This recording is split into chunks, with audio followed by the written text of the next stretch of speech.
Franklin, what you got? What's going on? Take him outside.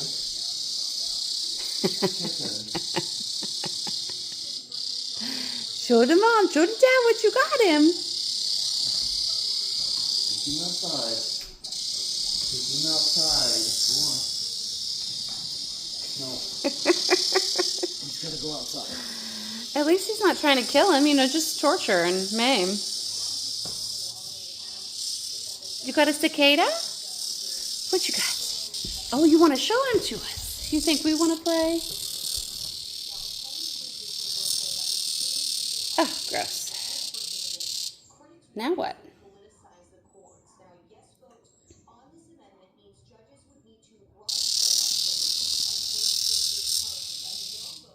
Is that fun?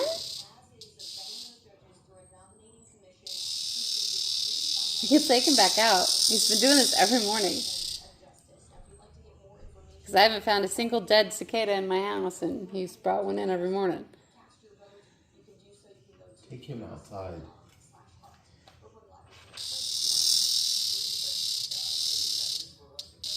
Do you eat him? Is that why he's not in here?